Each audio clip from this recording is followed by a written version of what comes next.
Wow.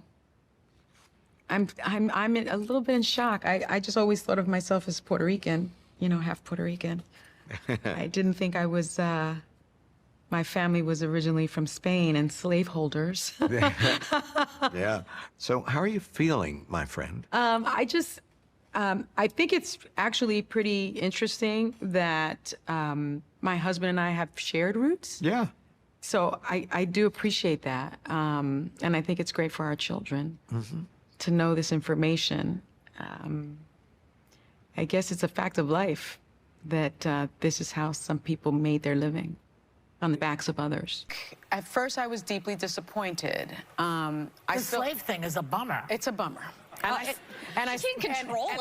I still believe, I still believe in reparations, by the way, so y'all can stop texting me and emailing me and saying that I'm a white girl and that I don't deserve reparations.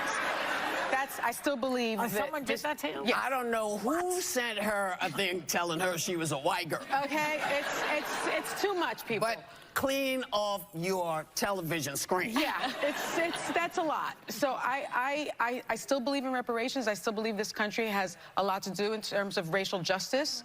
But what I will say, Sarah, to your question is that I feel that I'm enriched by knowing that history. Yeah. I'm enriched, and I'm enriched by knowing that my family has come so far from being enslavers to my mother marrying my father in 1968. Well, yeah. What's going on, everyone? Sauce McKinney here today, and you saw from the intro, Sunny Hostin just found out that she was a descendant of a slave owner. Tell me you don't understand history without telling me you don't understand history. Like, with her complexion, wouldn't it be obvious that maybe that's a possibility? And this is how funny that, it's Black History Month. And I always find it so funny that a lot of Black people sit around thinking that, they're a victim merely because of the color of their skin. And this is what I'm talking about, this racialized assumption. This is what happens when you see color, is that you make false correlations with Blackness being oppressed, Blackness being a descendant of slave, right? And Holston's like, oh, I always thought I was Puerto Rican, right? Here's an article from the People's Magazine. I think that's what it's called. Sunny Hostin's mother cried to learn after family slave owning passed. She was deeply disappointed. I mean, there were Black slave owners. Like Black History Month. It's Black History Month, guys. How many Black people knows that Black people used to own slaves? That there are Black people in this country who may be a descendant from an African American, but there were free Blacks, like free Blacks who never were slaves, that existed in this country. But I bet you their descendants, the descendants of the free Blacks, are right now sitting around thinking that they are oppressed by slavery, Jim Crow laws, historic racism, and all this stuff. And they're thinking they're affected the same way that people who are actually descendant of slaves are affected. This is what I find so baffling. This is how I know people only cherry pick certain parts of history. They don't go through the full spectrum of it. They don't want to get a full, a nuanced stance. The nuanced stance is America used to be Black people's greatest oppressor, but now its greatest liberator. That's it. That's the truth. That's the reality. There's no perfect countries in this world. Any country, you name one country that didn't practice slavery. All countries did. Right? And Matt Walsh, he was getting flack online. Right? I think I retweeted some of his stuff about how he wanted to say, hey, slavery is world history. Yes. White people didn't invent it. Yes, it's a human thing. Blacks were enslaving Blacks. Right? Before they start making ships and boats, the only slaves you could have done was it was based on class. But this is why when people cherry pick history, they don't get the full context. And we're not the first to practice it, but we were the first to abolish it. Okay, y'all want to do Black history? Y'all want to condemn white people as inherently racist? Okay, how is the group that is inherently racist was the first one to stop slavery? Crickets. Right? But y'all gonna keep wanting y'all reparations. Y'all don't deserve reparations. Your ancestor did. Oh, wait, what's that? Your ancestors passed away? Okay, then that means, hey, no reparations for you. Sorry, and I don't care. Because y'all don't care. Y'all want what y'all want. Okay, make us pay for it then. I'm waiting. Make us pay for it.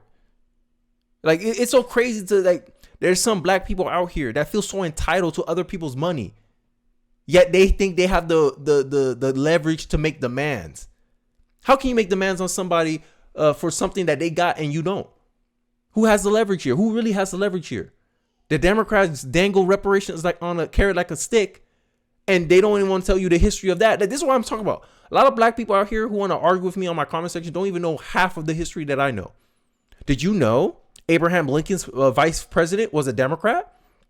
So after Abraham Lincoln got assassinated, guess who stopped Reconstruction? Guess who stopped the reparations proceeding? Oh, yes, his Democrat VP. So the Democratic Party technically stopped your ancestors from getting reparations. But you still believe the same Democratic Party is going to give you reparations? Bro, I mean, I don't know what to tell black people.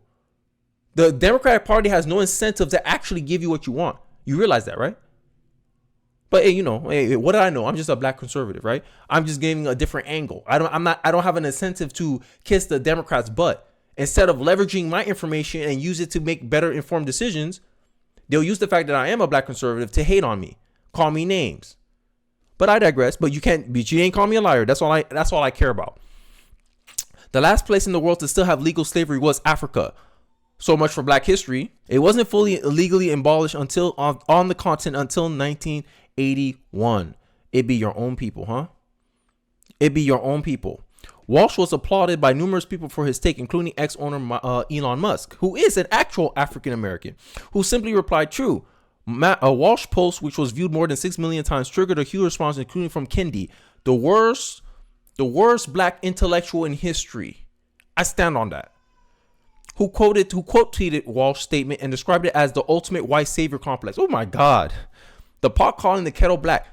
Abram X. Kennedy, your books that's your whole market. That's Kennedy's whole market. White liberals who believe they have a savior complex and they have to understand the plight of black people so they can find ways to save them. I bet you right now, if white people didn't exist, Kennedy will be broke and poor. Because I don't know no black person that's actually buying his book. I know a lot of white liberal women that buy his books. That's his market. The same argument, and this is the funny part with black Democrats. They would like to use the argument, oh, Kenny, only white people will agree with your takes here. Mostly white people agree with your takes here. Okay, but if you look at all the race hustlers, all the people that do these little woke struggle sessions about making white people recognize their privilege, who's paying for it? It's white women, white liberal women paying for this stuff. So if they were really racist, why would they fund you, black man, black women? If white people were inherently racist, why they're doing things that benefit you, that created a lane for you? You got rich off of selling struggle, selling victimhood, selling that black people are under or because of their race, they're helpless to fix it and they need white people to come save them. They need a system to help them. Instead of just keeping the game the same for everybody. You want special treatment from the ref. That's how I look at black people when they're crying about, oh, we need to change the system. We need affirmative action. That's like you when we're playing a game of basketball, you go into the ref and asking for special calls. That's how I see the system. The system is supposed to call it down the middle. That's it. And not supposed to take into consideration, oh, you're a shorter player. We got to make special concessions for you. No. I don't want none of that.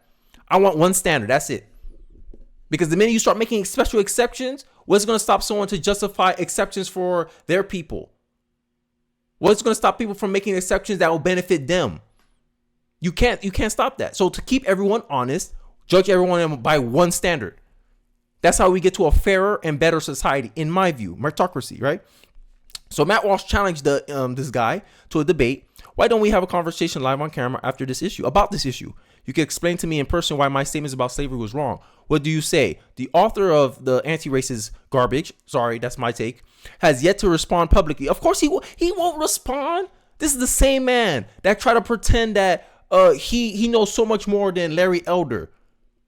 The worst, look, I'm going to end off this video.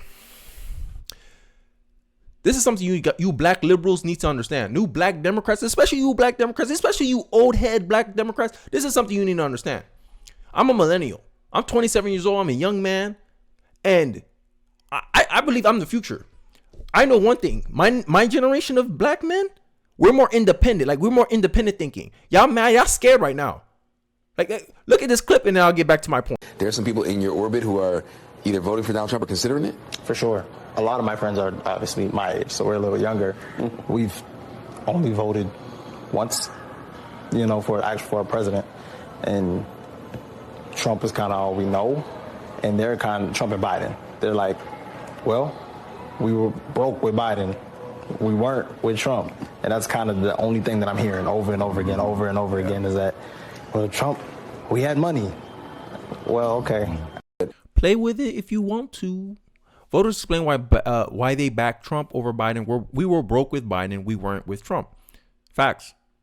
Everyone had an easier time with Trump. Facts.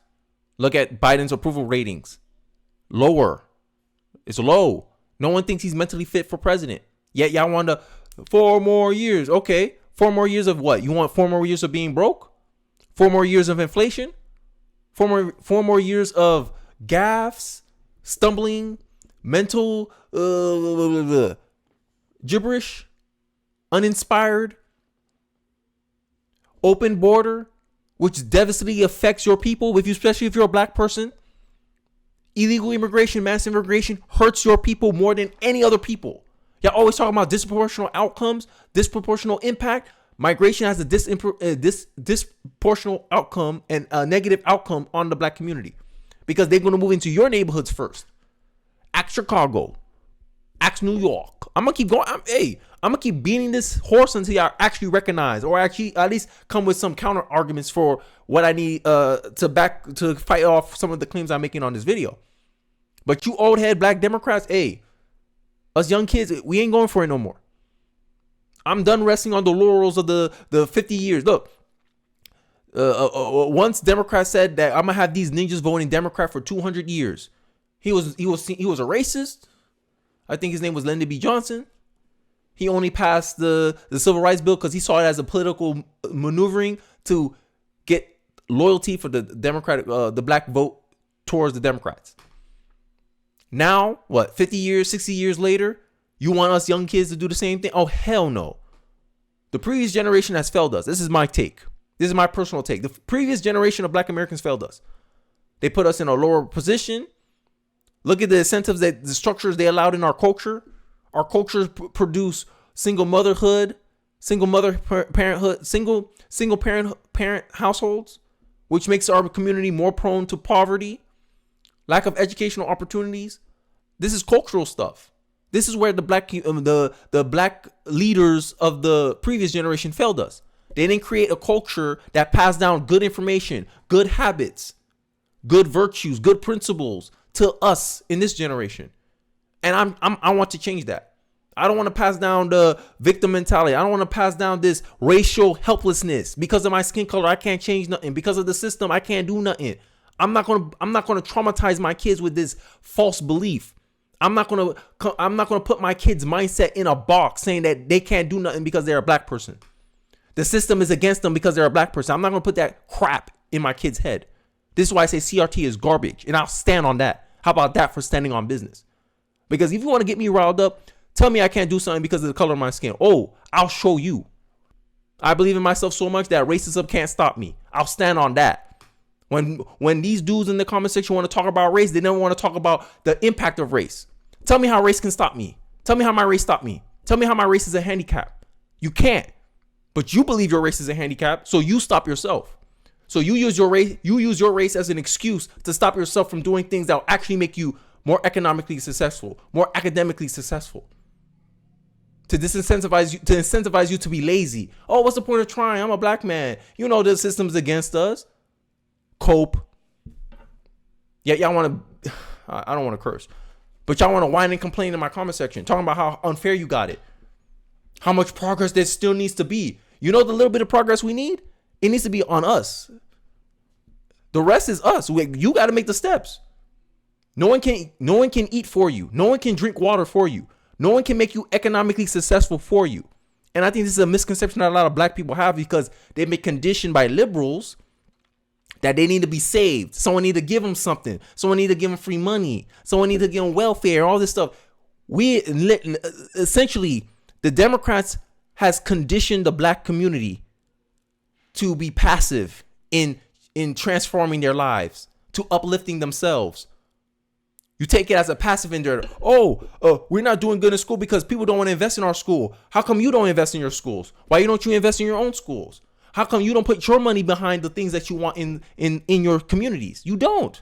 You expect some rich ball player to come out from his ivory tower to give you the money instead of y'all coming together and invest in the money. When y'all started historically black colleges, black people put up half the money to start those historically black colleges. Yet y'all don't want to go back to the playbook that was working. This is black history. This is the kind of black history I'm going to teach my kids. Not this garbage black history I like to focus on. Oh, slavery, we were victims. I'm going to teach my son, hey, look, this is how these people started. This is how they overcome. And this is where we got left to go. That's how I'm going to teach black history. I'm not going to teach black history as a way to traumatize my kids or condition my kids to look at the world a certain view. That's propaganda.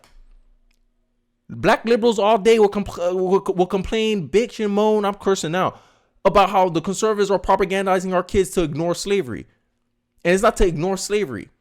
It's to, hey, this is not the reality anymore. It's an imagination. It's in the back of the history and now. And you can't move forward if you keep looking back. And that's the point that conservatives are trying to push. But liberals, black liberals specifically, misconstrue that as, oh, they're trying to ignore slavery. No, it's just we recognize the reality that it ain't our problem anymore. It was the problem of our ancestors, but now we got different problems. And we got to address the problems in front of us, not the problems that was already solved by them in the past. Rehashing old arguments, cutting up old wounds like a scab. Black liberals like to keep picking at the scab of racism because they know if they let it heal, they can't get back to it anymore. And that's the reality.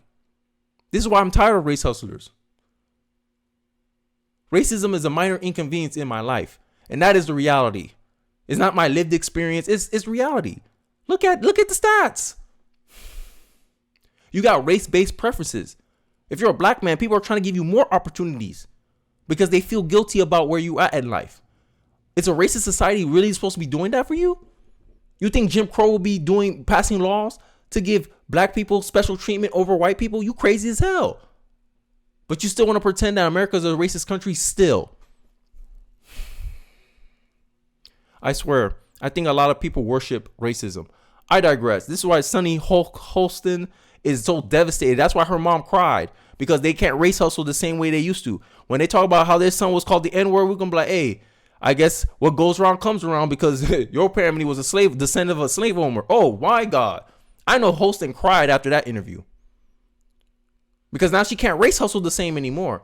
Oh, I experienced racism. How? You were a slave owner. Here's another inconvenient truth. And this is black history, right? Obama's a descendant from a slave owner. Kamala Harris is a descendant of a slave owner. George Bush. Hey, George Bush and Obama are cousins. I know they don't look alike, but they're cousins. Second removed, I think. But I don't hear you guys bringing up their history. Oh, Obama, you got to pay back reparations because your family is a descendant of slaves. He has the money. But y'all ain't going to store him like that because it's going to be a bad look for y'all. So y'all want to focus on white people. Even though there was 5,000 slave owners? 5,000 slave owners that were black, I believe. They owned like 13,000 slaves. But y'all want to pretend that slavery is a black and white issue when it's just a human issue. But I digress. I rambled too long. This video went longer than I was supposed to. But hey, drop me a like for your boy for that motivational speech. Because I'm tired, bro. I'm tired. I'm really tired of this. I'm tired of talking about race. I'm tired of talking about slavery. But, people keep bringing it up because it validates their excuses in life. It validates their perception about how they should be entitled to something that they didn't pay a price for. We're sitting under the shade of something we never earned. I didn't earn the right to vote. I didn't earn all the rights and privileges that I got today. It was passed down by the previous generation. But you want to get paid for the suffering that you didn't go through. I don't understand that argument, but I digress. Let me know your thoughts in the comment section below. Don't forget to like, comment, subscribe, and I'll catch you guys on the next one. Peace.